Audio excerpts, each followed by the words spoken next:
하나님 말씀은 레위기 23장 22절 한 절 말씀입니다. 너희 땅에 곡물을 벨 때에 밭 모퉁이까지 다 베지 말며 떨어진 것을 줍지 말고 그것을 가난한 자와 그루민을 위하여 남겨두라. 하나님 여호와이니라. 아멘. 하나님은 각기 종류대로 세상을 창조하셨습니다. 왜냐하면 그분은 획일성보다는 다양성을 소중한 가치로 여기시는 분이기 때문입니다. 그래서 레티 로셀이라는 신학자는 하나님이 창조하신 세상은 유쾌한 차이들로 가득 찬 세상이다. 이 표현이 참 멋있죠. 하나님이 창조한 세상은 유쾌한 차이들로 가득 찬 세상이다. 그렇게 말합니다. 하나님은 심심함을 싫어하시는 것 같습니다. 주님이 교회를 창조하심도 이와 동일합니다. 유대인이나 헬라인이나 종이나 자유인이나 남자나 여자가 한 자리에 모이도록 하셨습니다. 모이되 서로 소외되지 않고 모이도록 하셨습니다. 본질적으로 교회는 주님의 따뜻한 환영이 있는 공간이어야 합니다. 어쩌면 환대는 교회의 본질과 정체성이라고 말할 수 있지 않을까 싶습니다. 때문에 교회는 각기 다른 성향의 사람들이 소외됨 없이 환대받는 상생의 공간이 되어야 합니다. 다양한 사람들이 서로의 차이와 가치를 넘어서서 서로가 서로를 받아들여질 수 있는 그런 공간이 교회여야 합니다. 아울러 그 안에서 나눠지는 교제를 통해서 서로 하나됨을 경험할 수 있는 곳이 신앙 공동체여야 합니다. 무엇보다 연약한 자들이 소외당하지 않고 환대를 받을 수 있는 공간이어야 합니다. 세상에서는 소외를 당하고 무시를 당하더라도 그래도 교회에서는 환대받아야 합니다. 이를 위해서 먼저 주님께서 시범을 보이셨습니다. 주님은 우리 각자를 아무런 조건 없이 받아들이셨습니다. 정말 조건 없이 우리를 받아들이셨습니다. 환대의 진수를 보여주신 것입니다. 숙련된 조교의 시범을 따라서 우리 역시 그러해야 합니다. 오늘 읽은 레위기 말씀에서 오래전 유대의 작은 한 모퉁이 밭에서 그런 진한 환대의 정신을 우리가 발견하게 됩니다. 신구약 성경을 걸쳐서 소개되는 하나님은 고아와 과부의 하나님, 나그네의 하나님이십니다. 창세기부터 계시록까지 하나님은 약한 자들의 하나님으로 그리고 그들을 환대하시는 분으로 소개됩니다. 하나님은 성경 곳곳에서 환대의 명령과 그리고 그 명령을 이행하는 자들에게 복된 약속을 주십니다. 신명기 24장 말씀을 보시면 내가 밭에서 곡식을 벨 때에 그 한 묶음을 밭에서 잃어버렸거든.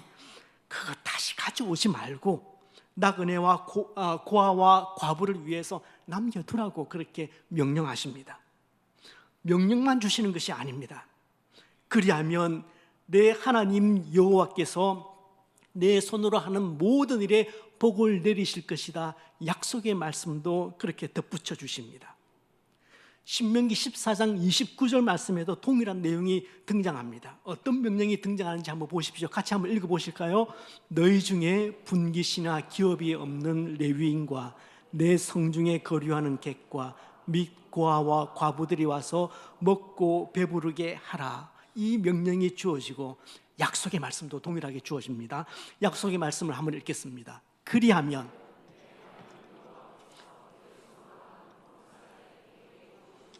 아멘. 하나님은 당신의 이름으로 연약한 자를 환대한 성도에게 섭섭지 않게 갚으시는 분이십니다.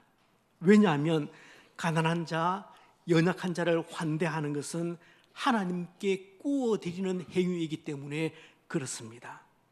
하나님께 여호와께 구워드린다. 여호와께 구워드리는 행위, 참 멋있는 구절이지 않습니까? 하나님은 성도의 착한 행실을 외면치 않으시고 갚아주실 것입니다. 이처럼 환대의 명령과 요구는 그리고 약속의 말씀은 성경 곳곳에 등장합니다. 그런데 명령과 약속의 말씀만 주시는 것이 아닙니다. 경고의 말씀도 있습니다. 에스겔을 통해서는 이런 경고의 말씀을 주셨습니다.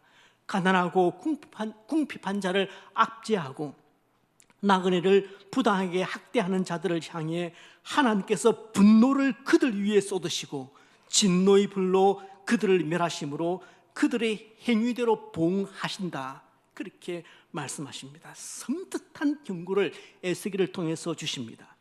하나님은 고아와 과부를 억압하고 나그네를 학대하는 자를 반드시 심판하시겠다, 강력하게 경고하시는 것입니다. 이와 같은 환대의 정신은 신약 시대에도 그대로 강조됩니다. 초대교회는 서로 환대하는 공동체였습니다. 없는 살림에도 그 피곤과 허기에 지친 그 나그네들에게 사랑의 식탁을 베풀고 그들을 정말 정성껏 환대했습니다. 심지어 초대교회 지도자들의 자격 심사 항목에도 환대가 포함되어 있습니다. 사도 바울은 교회의 감독의 직분을 맡으려면 나그네를 대접할 수 있어야 한다, 그렇게 이야기를 합니다. 그 자격을 명시를 합니다. 감독이 되려면은, 교회 안에서 감독이 되려면은 나그네를 대접할 줄 알아야 한다. 디도를 향해서도 이 점을 분명하게 밝힙니다. 같이 한번 읽어보실까요? 감독은 나그네를 대접하며 선행을 좋아하며 의로우며 거룩하며 절제하며. 구약에서도 신약에서도 신앙 공동체는 이처럼 환대하는 공동체였습니다. 특별히 연약한 자들, 가난한 자들을 향한 그들의 사랑과 환대는 신앙 공동체가 보편적인 사회 공동체와 어떤 다른 가치관을 가지고 살고 있었는지를 볼 수 있는 바로미터였습니다. 가난한 자들, 힘없고 연약한 자들, 사회적인 약자들, 그들의 눈에서 피눈물을 짜내는 사회는 불의한 사회입니다. 반드시 하나님께서 보응하실 것입니다. 미국에서 대공황이 한창이었던 1935년 어느 날이었습니다. 뉴욕의 한 상점에서 남루한 옷을 입은 한 노파가 손녀를 위해서 빵 한 덩어리를 훔치다가 현장에서 잡혔습니다. 노파는 절도 혐의로 기소가 되어서 법정에 서게 되었습니다. 노파는 실직한 사위가 가출을 한 뒤에 병들어 누운 딸을 대신해서 손녀딸들을 돌보고 있었습니다. 그러던 중에 그 대공황 시절에 음식도 다 떨어졌고 돈도 떨어졌습니다. 정말로 배가 고팠고 어린 손녀들이 굶어 죽는 것보다는 훔치는 것이 낫다 싶어서 빵을 훔친 것입니다. 사람이 겪는 고통 중에서 배고픈 고통이 가장 크다고 하잖아요. 우리 세대는 잘 몰라요. 지금 70대, 80대들은 그 시기를 거쳐 오셨던 분들 아닙니까? 그분들이 그런 얘기 하시죠. 사람이 겪는 아픔 중에서 가장 아픔은 배고픔이다, 그렇게 얘기를 하더라고요. 전에도 빵을 훔친 적이 있습니까? 아닙니다. 처음 훔쳤습니다. 왜 훔쳤습니까? 돈이 없는데 나이가 많다고 아무도 써주지 않습니다. 일자리를 얻을 수도 없고 배식도 끊겨서 어린 손녀들과 4일 동안 굶었습니다. 제가 굶는 건 견딜 수 있지만 손녀가 굶는 걸 보니 앉아 있을 수만은 없었습니다. 빵가게 앞을 지나다가 마치 바늘이 자석에 끌리듯이 저도 모르게 가게로 들어가서 빵 한 덩어리를 훔치고 말았습니다. 그건 개인 사정입니다. 그리고 당신의 행동은 명백한 범죄입니다. 알고 있습니까? 네, 잘 알고 있습니다. 잘못했습니다. 마지막으로 묻겠습니다. 할머니는 이곳을 나가면 다시는 빵을 훔치지 않겠다고 맹세할 수 있습니까? 네? 그건 약속할 자신이 없습니다.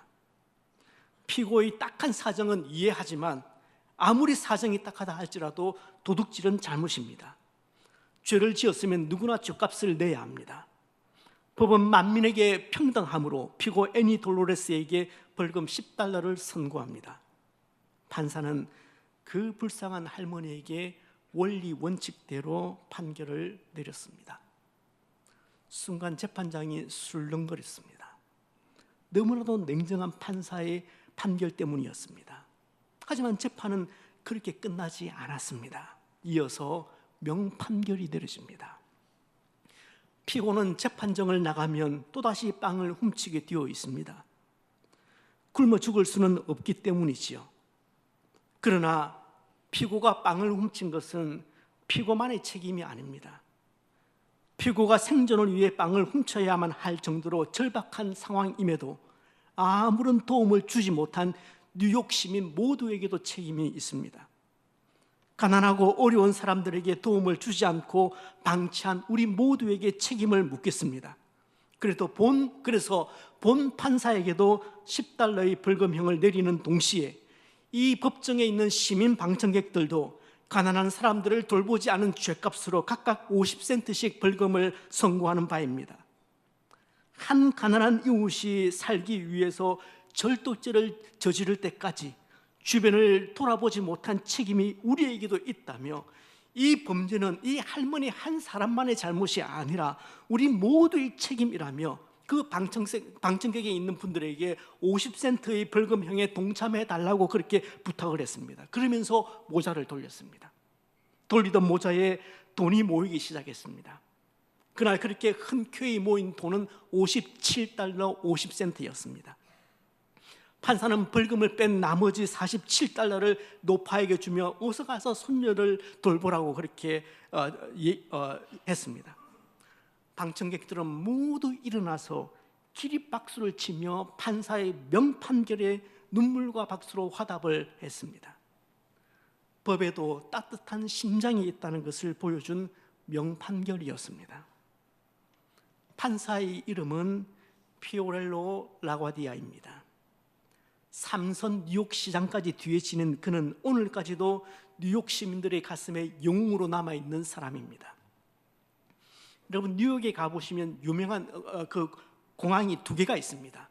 하나는 존 F 케네디 공항이고 다른 하나는 라과디아 공항입니다.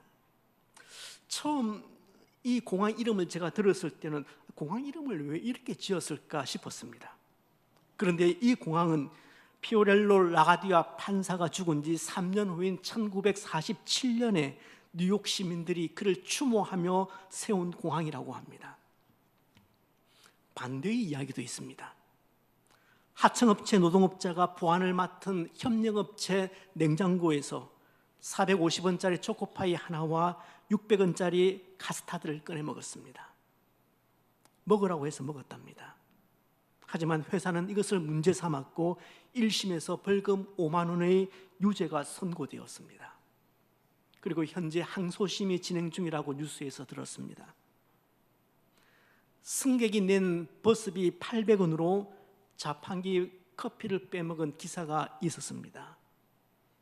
CCTV를 통해서 400원씩 두 차례 잔돈을 횡령한 사실이 적발되었습니다. 결국 아이를 셋둔 버스 기사는 오랫동안 일하던 그 회사에서 한순간에 해고를 당하게 됩니다. 버스 기사는 이렇게 말합니다. 제가 그 400원 먹어서 부자 됐겠어요? 커피 한 잔씩 마셔도 된다고 해서 그것 마신 것뿐인데, 하지만 어디 딱히 호소할 곳도 없습니다. 해고자 신분이니까 어디에 이력서를 내도 서류 전형에서 카트를 당합니다. 할 수 없어서 일용직 막노동판에서 일하기도 하고 때로는 쓰레기를 주우며 폐지를 주우면서 생계를 유지하고 있다고 합니다. 당시 지방노동위원회와 중앙노동위원회는 횡령 금액이 400원, 400원, 800원인 점, 그 소액인 점을 들어서 부당해고라고 판단을 내렸습니다. 하지만 법원은, 판사는 그 해고가 정당하다고 판결했습니다. 그 판결을 내린 판사는 800원보다 1000배가 많은 향응을 받은 검사는 무죄로 처리했습니다. 아니, 800원이 아니라 그보다 1000배, 10,000배, 10만 배가 많은 돈을 횡령해도 어떤 사람들은 무죄가 됩니다. 이런 것을 보면 법에도 눈물이 있다고 하는데 법이 가난하고 약한 이들을 위해서는 잘 사용되는 것 같아 보이지는 않습니다. 그래서 소시민들은, 힘없는 사회적인 약자들은 별 수 없이 눈물을 삼켜야만 하는 경우를 우리는 종종 보게 됩니다. 여러분, 이런 사회가 정의롭습니까? 절대 정의롭다고 말 못할 겁니다. 무전유죄, 유전무죄인 세상인 것 같아 보입니다. 권력을 가진 자에게는 법은 크게 의미가 없어 보입니다. 사회 구석구석에서 갑을 관계가 점점 더 심해져 가는 것 같습니다. 대기업 밑에 1차 하청, 그 1차 하청 밑에 2차 하청으로 이어집니다. 어떤 경우에는 관급공사를 수주한 그 기업이 실제 공사는 하청업체에게 전부 다 맡기고 자신들은 그 차액을 수입으로 잡습니다. 거의 불로소득에 가까워 보입니다. 재주는 곰이 부리고 돈은 된 놈이 버는 형국입니다. 불의합니다. 현대자동차 회사 안에는 외주 근로자들이 정말 많습니다. 현대차 정직원들이 그 외주 근로자들에게 얼마나 갑질을 하는지 모릅니다. 그게 뉴스에도 나왔죠. 하청업체에 근무하는 분이 그 대기업의 경제적인 압력과 인격 모독적인 대우로 인해서 스스로 목숨을 끊는 일도 발생했습니다. 어쩌면 이것은 빙산의 일각인지도 모르겠습니다. 악덕 기업주에게 당하는 비정규직 노동자들, 하루 벌어서 하루 먹고 사는 사람들, 낯선 땅에 와서 품팔이하는 이주 외국인 노동자들, 소상공인들, 영세 자영업자들, 그들의 눈에서 눈물이 흐르고 있습니다. 다시 말씀드리지만 가난한 자들, 힘 없는 자들, 사회적인 약자들의 눈에서 피눈물을 짜내는 사회는 불의한 사회입니다. 그런 사회는 하나님께서 미워하는 사회입니다. 이스라엘의 하나님, 세상을 창조하신 하나님은 사람을 사랑하시되 특별히 약한 자들을 아끼시고 환대하시는 하나님으로 소개되고 있습니다. 사회적인 약자들의 눈에서 눈물을 닦아주시는 하나님이십니다. 성경에는 고아와 과부, 나그네를 돌아보라는 말씀이 수두룩하게 나옵니다. 고아와 과부, 나그네는 어디에도 기댈 곳이 없는, 비빌 언덕이 없는 사회적인 약자의 대명사들입니다. 이들에게 어떻게 대하느냐에 따라서 그 사회의 질적 수준이 판명이 나는 겁니다. 오늘 추수하는 밤 모퉁이에서도 그런 환대의 정신이 발견됩니다. 하나님은 추수를 앞둔 그 이스라엘 백성들에게 한 가지를 당부를 하십니다. 너희 땅에 곡물을 벨 때에 밥 모퉁이까지는 다 베지 마라. 그리고 너희가 그렇게 벤 것을 가지고 그렇게 추수를 할 때 떨어진 것은 줍지 마라. 그것은 가난한 자와 거류민들을 위해서 그냥 남겨둬라. 그렇게 말씀을 하고 계십니다. 하나님은 추수의 기쁨에 너희들이 참여할 때 그 기쁨에 참여하지 못하고 아파하는 상대적인 약자들을 너희가 배려하도록 그렇게 부탁하셨습니다. 그런데 그 방법은 곡물을 벨 때에 밥 모퉁이까지 다 베지 말고 또한 떨어진 것은 줍지 말거라입니다. 그것을 가난한 자와 객들이 주울 수 있도록 버려두는 그런 방법이었습니다. 여기 버려둔다는 이 말은 포기한다는 말입니다. 그 포기해라 이 얘기입니다. 무가치한 것이라서 주어도 먹을 만한 것이 못 되어서 그것 그냥 버려라 그 얘기 아닙니다. 소유로 삼을 가치가 있음에도 불구하고 가난하고 고통받는 자들을 위해서 너 소유의 정당한 권리를 그 포기해라. 그 포기하고 못 본 척 놓아두고 그냥 나가라 그 말씀입니다. 그러니까 버려둔다는 이 말은 일일이 주우리면 귀찮으니까 버려둬 그 말씀이 아닙니다. 얘 뭘 그것까지 다 챙겨 그 말씀도 아닙니다. 그런 수동적인 의미가 아니라 가난한 자들을 배려하는 아주 능동적인 행동의 표현입니다. 마치 고통당하면서 신음하는 죄인들을 위해서 자신의 몸을 버리신 주님의 행동이 아주 적극적인 행동이었던 것처럼 말입니다. 헬리나오에는 이렇게 얘기를 합니다. 환대는 낯선 이들이 들어와서 적이 아니라 친구가 될 수 있도록 열린 공간을 창조하는 그 행위가 환대다. 그렇게 얘기를 합니다. 참 그럴듯한 표현인 것 같아요. 환대는 낯선 이들이 들어와서 적이 아니라 친구가 되도록 열린 공간을 내가 만드는 것이 환대다, 그렇게 얘기를 합니다. 레위기의 밭 모퉁이가 그런 창조의 공간, 환대의 공간이었습니다. 그런데 하나님께서 환대에 대해서 말씀하실 때 그 환대는 품격이 있어야 함을 강조하시는 것 같습니다. 제가 자란 교회는 제가 학생이던 80년대부터 교회 내외로 장학사업을 하던 그런 교회였습니다. 비록 소수였다고 하더라도 당시 교회 안뿐만 아니라 교회 밖의 학생들까지 장학금을 지급할 수 있었다면 분명 생각이 큰 교회였으면 분명합니다. 그때 장학금 수여식은 주일 저녁 예배 시간에 교인들 앞에서 했습니다. 당시는 주일 저녁 예배에도 성도들이 가득 차던 그런 시대였죠. 장학생으로 뽑히기 위한 조건은 학업 성취도 우수와 그리고 가정 형편 열악의 그 당시 만고불변의 원칙이었던 것 같습니다. 그때나 지금이나 가난은 대부분의 사춘기 청소년들에게 부끄러운 것이었고 애써 숨기고 싶은 사실이었습니다. 어느 장학금 수여식이었습니다. 그런데 그 자리에 저와 같은 반 친구가 서 있었습니다. 그 친구는 지나칠 정도로 숫기가 없어서 대인관계를 어려워하던 참 조용한 친구였습니다. 교회 다니는 친구는 아니었습니다. 누구누구입니다. 앞으로 더 열심히 공부해서 이 사회에 훌륭한 사람이 되겠습니다. 최소한 이 정도의 뻔한 인사말이라도 해야 하는데 그마저도 친구에게는 쉬워 보이지 않았습니다. 하지만 달콤한 그 열매를 먹기 위해서는 예배 참석이라는 한 시간의 그 고달픔과 많은 사람들 앞에서 짧게라도 인사해야만 하는 부끄러움을 견뎌내야만 했습니다. 친구가 무슨 인사말을 했는지 기억에는 없습니다. 하지만 제대로 말하지 못하던 모습은 아직도 기억이 생생합니다. 물론 그날 밤 저는 그 친구에게 가서 잘 왔다고, 우리 교회 잘 왔다고 그렇게 인사하지 않았습니다. 나름 친구를 향한 배려라고 생각했습니다. 하나님은 가난한 자와 힘없는 자를 도울 때 품격 있게 도울 것을 부탁하십니다. 너희 땅에 곡물을 벨 때에 밭 모퉁이까지 다 베지 말고 떨어진 것은 줍지 말고 그것을 가난한 자와 거류민을 위하여 남겨두라. 남겨두면은 그 사람들이 저녁에 와서 아무도 안 볼 때 그 마음의 상처를 받지 않고 그것을 취해 갈 것이다. 그런 내용입니다.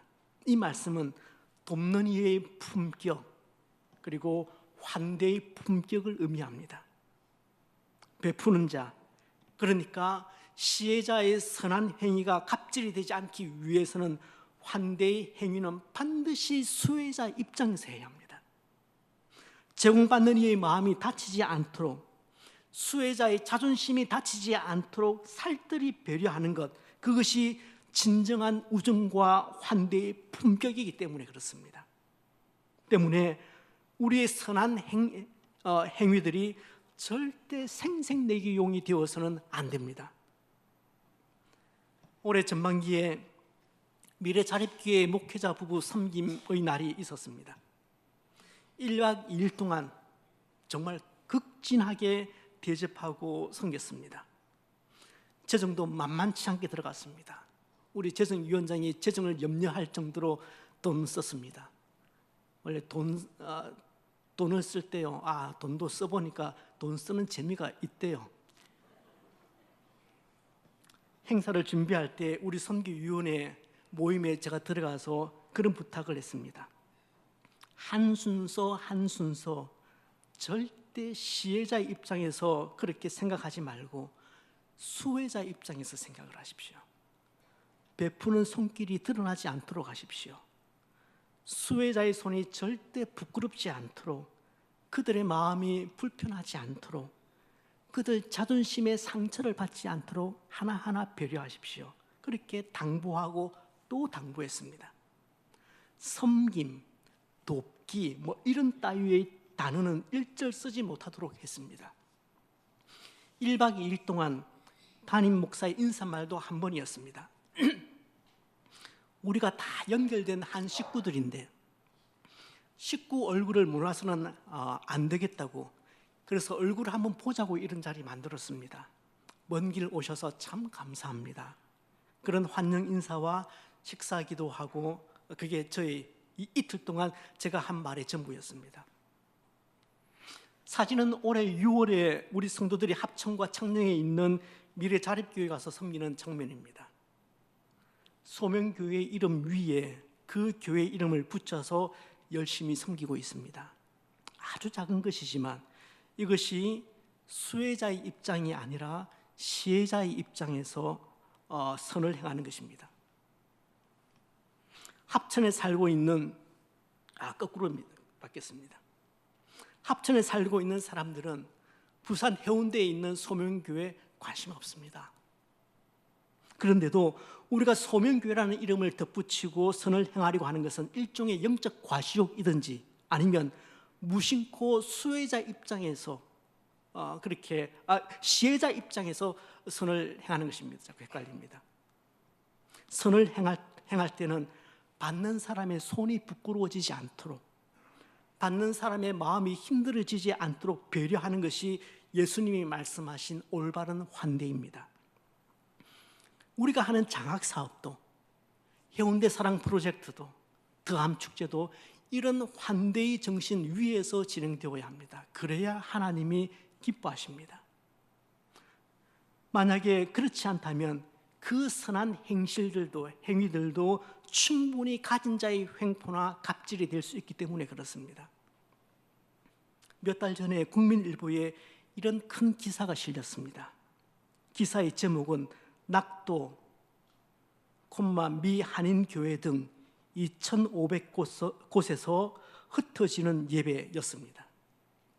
기사의 내용 한 부분을 그대로 옮기면 이날 교인들은 부산 시내를 비롯해 섬 지역의 작은 교회와 미국의 한인교회까지 모두 2,500곳의 교회에서 예배를 드렸다.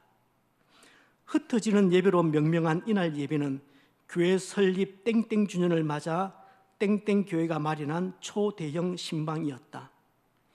정든 교회를 떠나 낯선 곳을 방문해 예배드린 땡땡 교회 교인들은 이날 처음 방문한 곳에서 예배드리고 헌금과 식사도 하면서 믿음의 네트워크를 형성했다.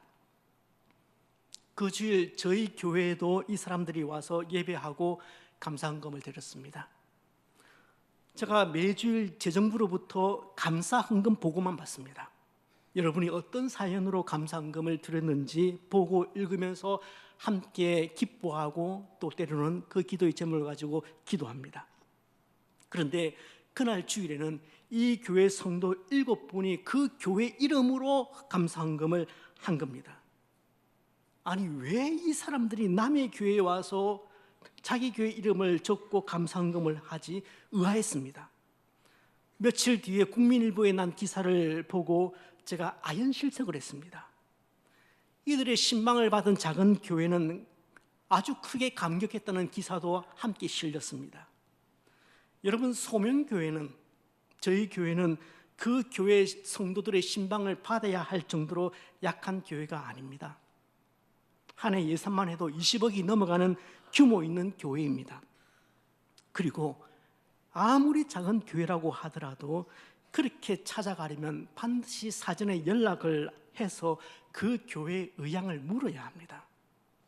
그런 사전 조율 없이 무작정 찾아가서 우리가 도와줄게 하는 것은 점령군의 방법입니다. 아주 무례한 겁니다. 굉장히 기분이 나빴습니다. 이 이야기를 제가 하는데 기장교회 목사님도 자기 교회도 왔대요. 너무 기분이 나빠서 그 교회에 전화를 걸어서 이게 도대체 뭐 하는 짓이냐고 그렇게 항의를 했습니다. 여러분, 사랑은 무례히 행치 않는 것입니다. 사랑은 무례히 행치 않는다고 성경은 이야기합니다. 돕는 사랑은 품격이 있어야 합니다. 돕는 사랑은 격조가 있어야 합니다. 옛날 한 현자가 제자들에게 물었습니다. 밤이 지나고 새날이 밝아온 것을 어떻게 알 수 있느냐? 제자들이 이런저런 대답을 했지만 스승은 마음에 들지 않았습니다. 마음에 든 대답이 하나도 없었습니다. 그래서 이번에는 제자들이 그 스승에게 물었습니다. 그럼 선생님은 새날이 온 것을 어떻게 아십니까? 현자는 이렇게 대답을 했습니다. 아침 창밖에 지나다니는 모든 사람이 형제로 보이면 그때 비로소 새날이 밝아온 것이지. 참으로 의미심장한 이야기입니다. 그저 해가 지고 뜨는 것의 반복으로 새날이 오는 것이 아닙니다.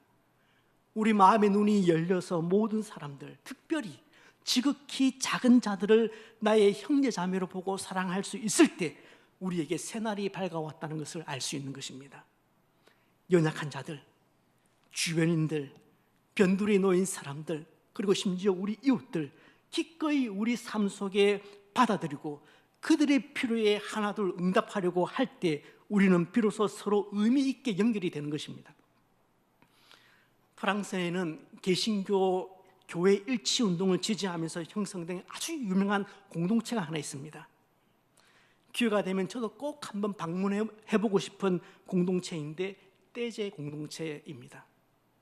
간혹 저희가 성찬식을 할 때 이 떼제 공동체가 부르는 찬양을 부를 때도 있습니다. 사랑의 나눔 있는 곳에 하나님께서 계시도다. 우비 카리타스, 이 찬송을 우리가 성찬식 때 하기도 합니다. 떼제 공동체에는 오늘도 세계 곳곳에서 수많은 순례객들이 모입니다. 마치 스위스의 라보리처럼. 이 떼제 공동체가 아주 소중하게 여기는 슬로건이 하나 있습니다. 뭐냐면 우리가 맞이하는 손님은 곧 그리스도다. 우리가 맞이하는 손님은 곧 그리스도다 라는 구호입니다. 참 근사한 구호이지 않습니까? 나그네 인생길 걸어갈 때, 그래서 지치고 외로울 때 누군가가 나를 환대하고 내 이야기를 들어줄 수 있다면 얼마나 힘이 날까요? 교회가 그런 곳이 되어야 하지 않을까요? 동절 집단을 만들기 위해서 금을 긋는 그런 공간이 아니라 예수 그리스도의 이름으로 환대가 실천될 수 있는 그런 공간이 교회여야 되지 않을까요? 우리끼리 자꾸만 선을 그으면서 우리끼리 하는 것이 아니라 누구라도 들어와서 환대받을 수 있는 공간을 만드는 것이 진정한 신앙 공동체를 만들어 나가는 것이 아닐까요? 나그네 예수라는 작자 미상의 시를 읽었습니다. 이 시로 말씀을 마무리하고자 합니다. 나는 오늘 한 나그네를 보았습니다. 나는 그를 위해 접시에 음식을 담고 잔에 물을 따라 그에게 주었습니다. 그리고 그를 위해 음악을 틀었습니다. 삼위일체의 거룩한 이름으로 그는 나와 나의 집과 내 소유와 내 가족을 축복했습니다. 종다리가 지적입니다. 그리스도께서는 그렇게도 자주 낯선 나그네의 가면을 쓰고 오십니다. 사랑하는 성도 여러분, 주님은 자주 낯선 나그네의 가면을 쓰고 오심을 잊지 마시길 바랍니다. 오늘 이 말씀을 통하여서 우리가 어떻게 환대해야 할 것인지, 하나님은 단지 고아와 과부와 나그네를 그렇게 환대하라 그 말씀만 주신 것이 아니라 환대를 할 때는 품격이 있었으면 좋겠다. 그들의 마음이 다치지 않도록, 그들의 마음이 그 자존심에 스크래치가 나지 않도록 환대할 때 격조가 있었으면 좋겠다. 그 말씀하시는 것 같습니다. 오래전에 있었던 레위기에 있었던 그 밭 한 모퉁이를 자르지 않음으로써 말입니다. 주님은 자주 낯선 나그네의 가면을 쓰고 오십니다.